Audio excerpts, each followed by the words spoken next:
The gap between thought and deed. Have you ever stood at the edge of your own choice, feeling both drawn and afraid to step forward? Often we linger in that instant between seeing a path and taking it, trapped by hesitation, as though the soil under our feet might crumble if we move. In that thin moment, time stretches and warps. A single heartbeat can feel like an eternity when the mind whispers doubts. It asks, what if you fail? What if you look foolish? What if you lose? And so, we freeze, believing that stillness keeps us safe. Imagine a traveler at dawn, staring at a mountain path shrouded in mist. He knows the peak holds the promise of light, but his legs tremble at the thought of each step. In that silence, his dreams falter, shadowed by fear. Yet every journey begins not with grand leaps, but with the small act of lifting a foot. To act is to claim life's pulse, to affirm that you belong in the world of deeds, and not only in the realm of thought. Psychological studies remind us that procrastination often masks deeper wounds, our need for perfect certainty or our dread of judgment. In 2014, researchers at University College London found that people delay tasks when they doubt their own worth, not merely when the work is hard. This reveals a hidden truth. The barrier is not the mountain ahead, but the fortress we build inside ourselves. In Stoic terms, action dissolves fear. Marcus Aurelius wrote that nature wills movement and growth. When we choose to move, we align with the flow of existence. So let us begin here in this chapter by noticing the gap between thought and deed.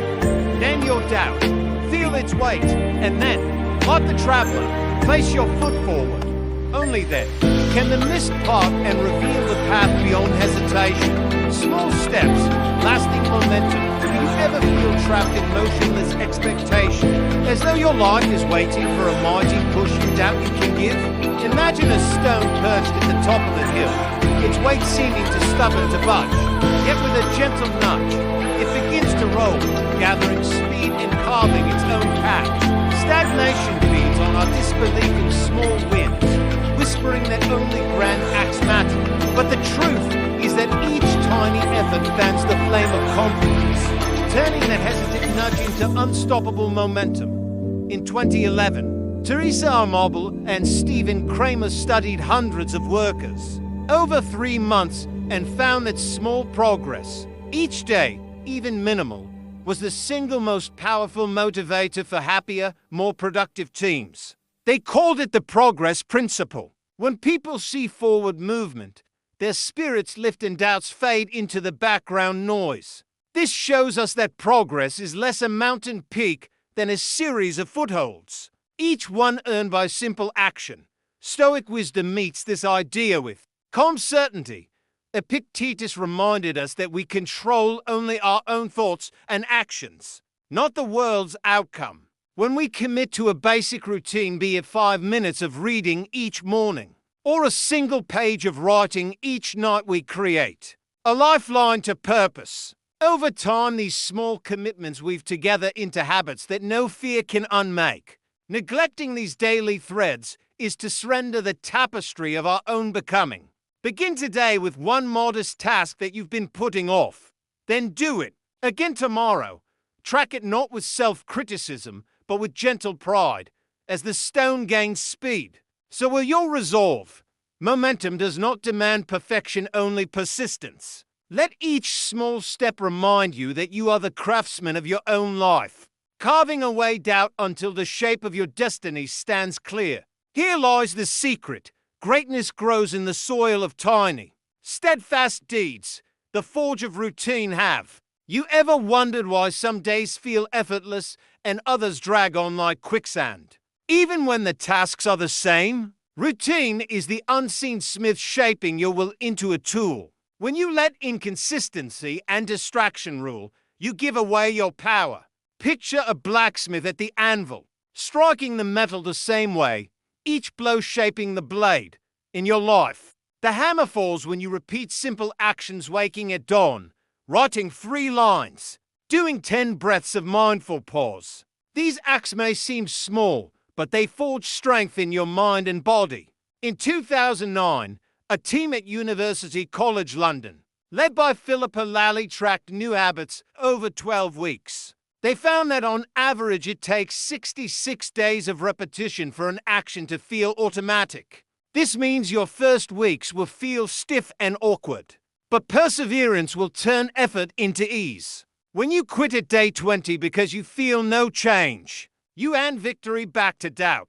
Stoic teachers echo this lesson. Seneca spoke of the power in daily struggle, comparing a steady river eroding stone to small axe wearing down resistance. A true disciple of Stoicism does not wait for passion to strike. They summon discipline like a seasoned smith. You do not need grand inspiration every morning, only the pledge to your routine blade.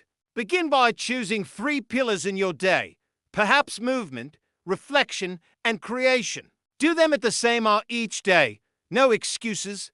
Track them not with guilt but with simple marks on a page. When you see the chain lengthen, you won't want to break it. Your pride will protect the forge you've built. Over time, these rituals become the rhythm of your strength.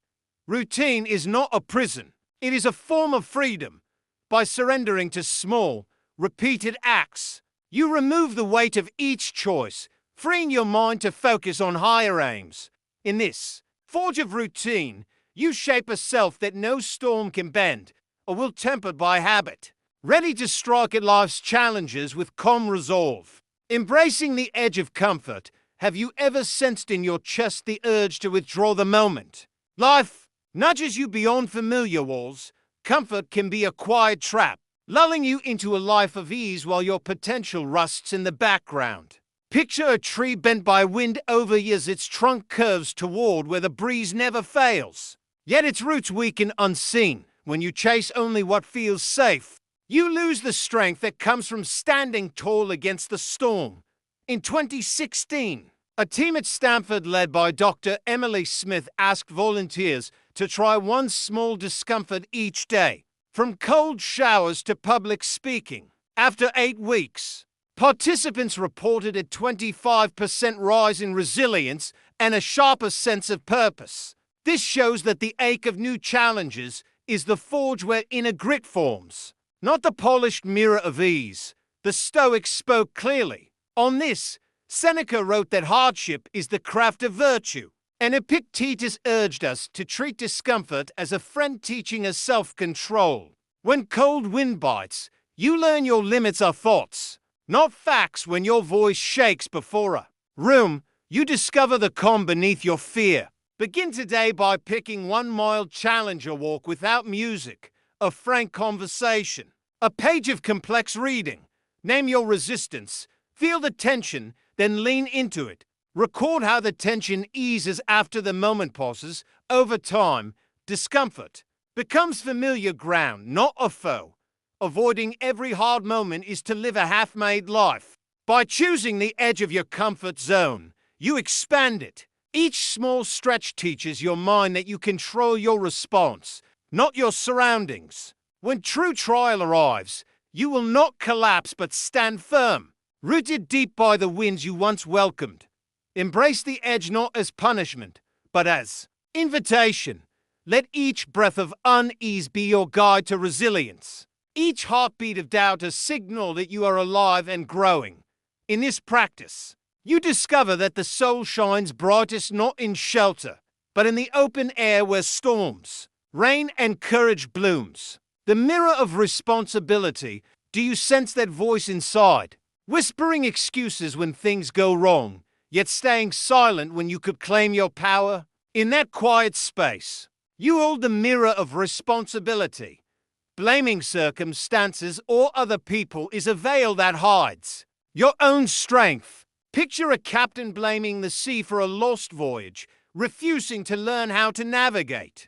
The storm remains the same, yet skillful seamanship transforms peril into passage. In psychology, the concept of locus of control coined by Julian Rotter in 1966 shows that individuals who see outcomes as contingent on their own actions tend to achieve more, handle stress better, and persist through setbacks. Those with an external locus feel buffeted by fate, and their energy dissipates in complaint rather than craft.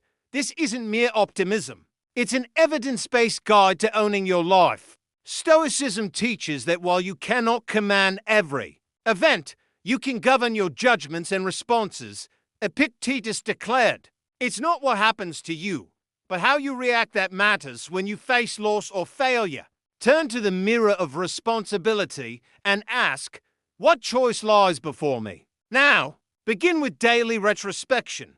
At dusk, recall one moment where you felt frustrated or powerless. Instead of replaying blame, pinpoint your thought or action that could change the outcome. Write it down. This simple act rewires your mind from denial to ownership, forging accountability into habit. Avoiding responsibility is like planting seeds in barren soil. You'll never reap growth. But by tending to your inner garden each day, you cultivate resilience, wisdom, and integrity. Each admission of fault becomes fertilizer for future strength. Each corrective decision water for your character.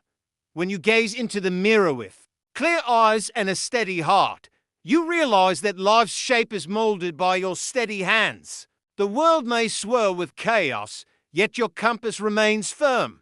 Take up the craftsman's tools of choice and action, and build a life you can proudly reflect upon.